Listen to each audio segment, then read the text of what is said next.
We are almost coming to the end of 2022, and one of the best financial moves that you can make before the year ends is to actually do your annual financial review. Why is a review very important, guys?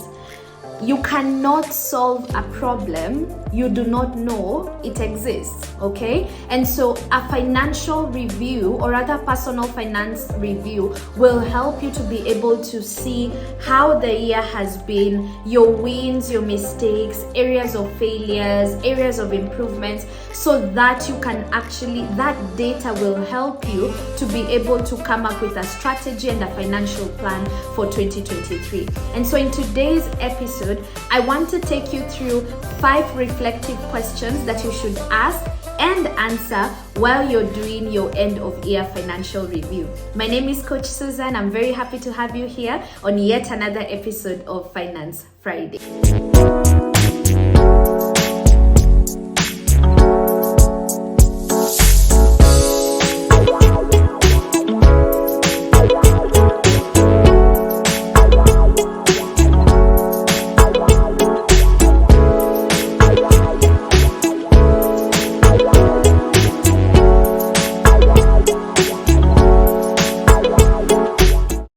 Question that you should ask when you're doing your end of year financial review is, how much did I earn and save this year, right? So if you've already been tracking, maybe you have like an app or you have an Excel sheet that you've been using, this activity is going to be very easy for you, because all you have to do is go to your tracking app or to your Excel sheet or your notebook, wherever it is that you store data, and you can actually be able to look at how much money you earned and from where. So what were the sources of your income this year, and also how much of the money you earned did you actually save? Why is this important?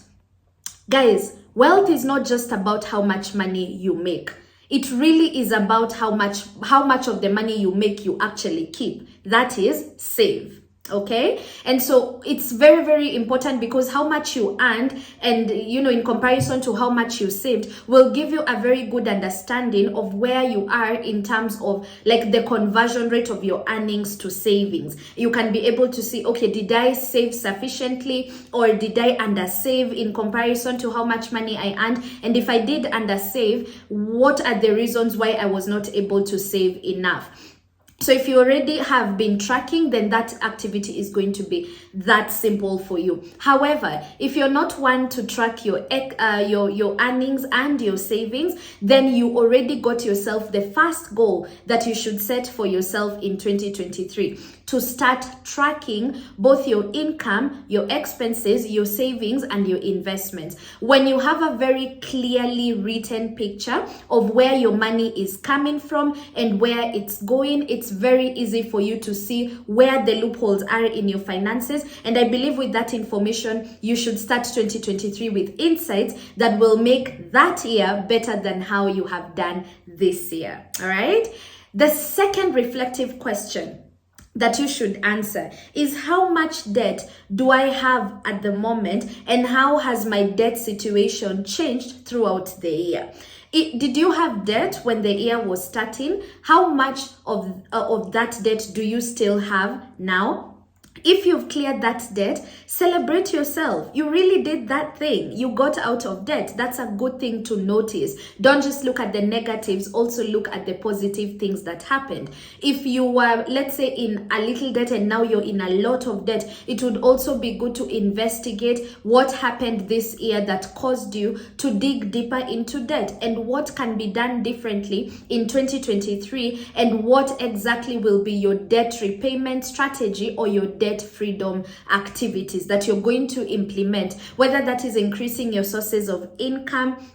And also, I actually have a video that I did last week. I'm going to link it down below, on some of the legit online businesses or side hustles that you can consider to increase your sources of income in 2023. So if that is one of the things that you need to do so that you can make more money to help you get out of debt, then that is something that you can look at. Don't run away from your finances.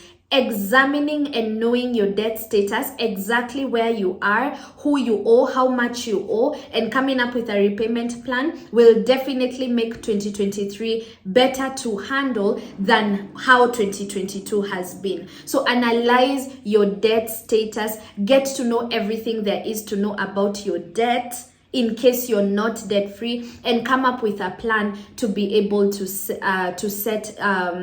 get out of debt. Okay, so that's the second question that you should ask.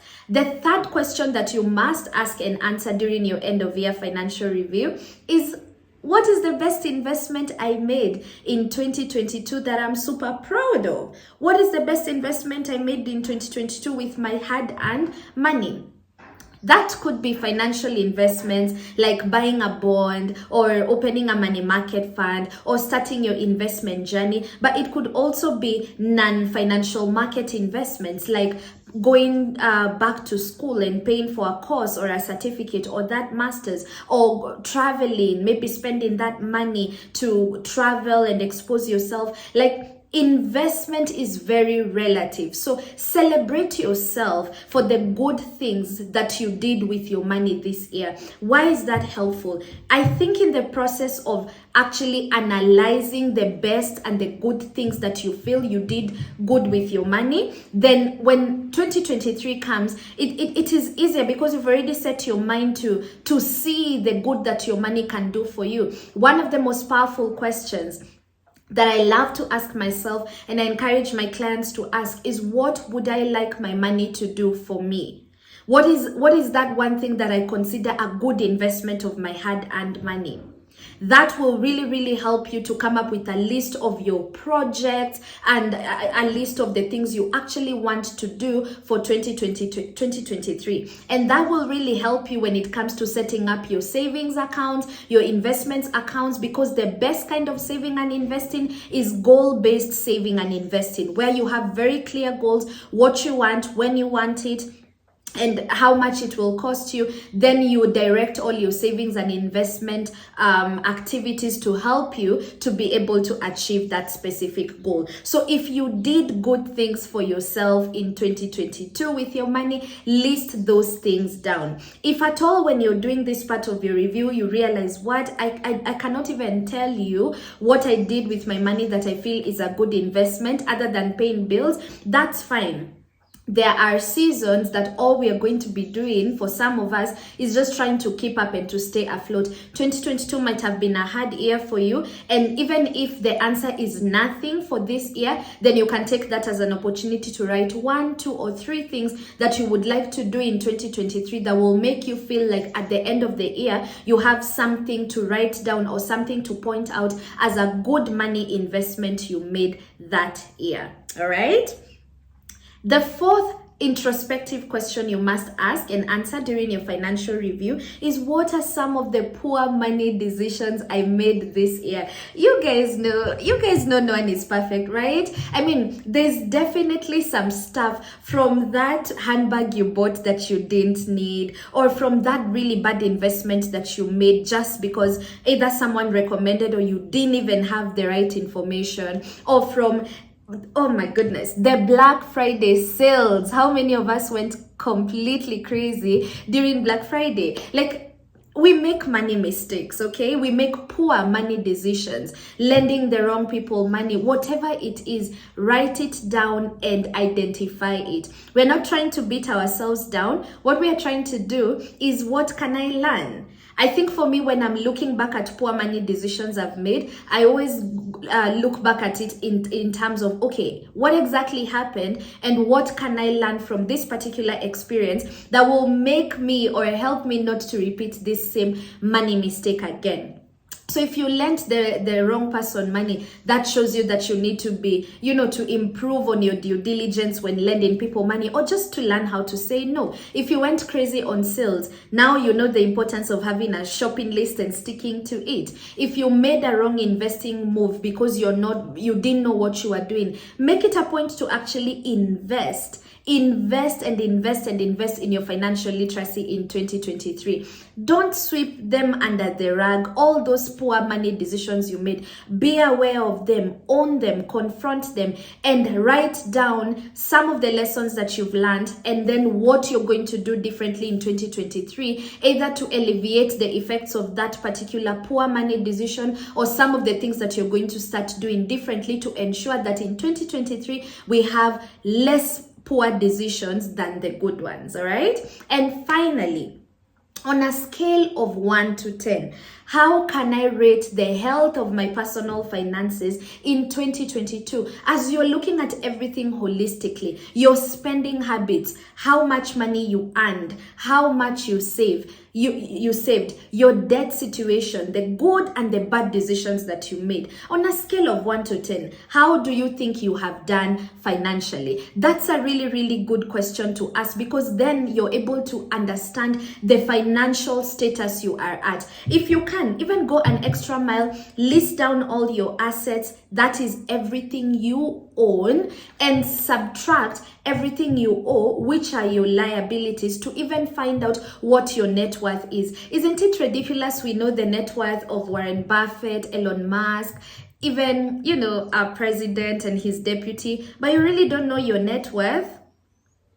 It's not your job to know everyone's business. You need to be in your business, okay? So find out exactly what your net worth is as at 2022, and as the year comes to an end. And maybe even write the number down and say, you know what? Now I'm at a negative, but next year I will move my net worth to a positive, or I will increase my net worth from 500,000 to 1 million to 10 million, whatever it is wherever it is that you are. Understand and be able to look at your finances honestly. I love to tell people that the foundation of true change is self-awareness. When you really, really thoroughly comprehend where you are financially and you don't run away from it, and you deal with the shame and the guilt if there's some of that, then you're really, really able to objectively look at your finances and to come up with a very clear strategy on what you're going to do differently in 2023.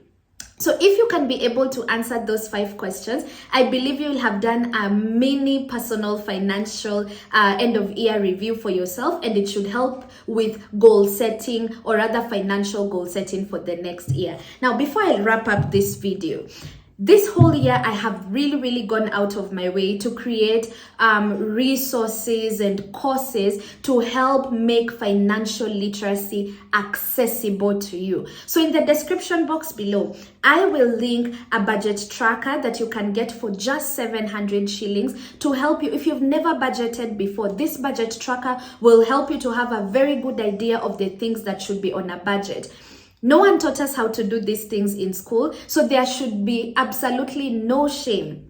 If you don't know how to budget properly, if you've been doing it and if it's not been working for you, that done for you budget tracking template has a tab where you can track your bills and expenses. It has a tab where you can track your savings and investments, your debt, your food and shopping list, and even your short-term, medium-term, and long-term projects.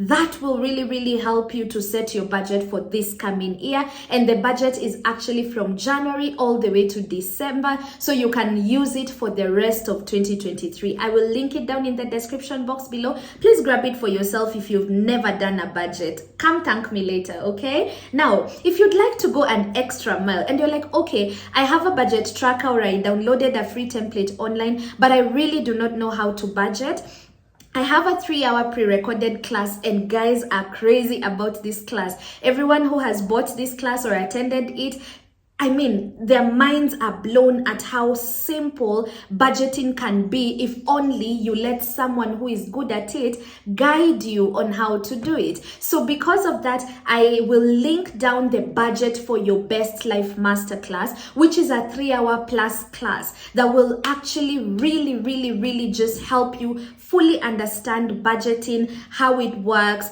what are some of the budgeting mistakes we are making? How do we correct that? How do I budget for things like school fees that are not on a monthly basis? How do I budget to get out of debt? If you really just want a coach's perspective on how to do it in a way that will really get you out of going through the vicious cycle of failing at budgeting all the time, this class is really for you. Now, there's a bonus. If you do choose to purchase the Budget for Your Best Life Masterclass, then you don't need to buy the 700 Bob budget tracker, because the masterclass comes with a free budget tracker that you can use for the rest of 2022. So check out those two resources in the description box below. I believe they will be super instrumental to help get you differently. I mean, guys, let's not do things the way we have done in 2022. If what we did failed, then we need to try different strategies. Guys, an investment in education will pay you, always pay you the best return. So if you don't know how to do it, no shame in it. That's why we're here, okay? I got you. Just click the link on my bio and you'll be able to get the resources. And I really hope that this supports your journey, your 2023 journey of just getting better with your money and improving your financial experience. So I hope that this video was helpful. Thank you so much for watching. In case you have any questions, please drop them down in the comment section below. Remember to turn on the notification bell so that you can be notified every time I upload a new video. Thank you so much for watching, and I'll see you on the next episode of Finance Friday.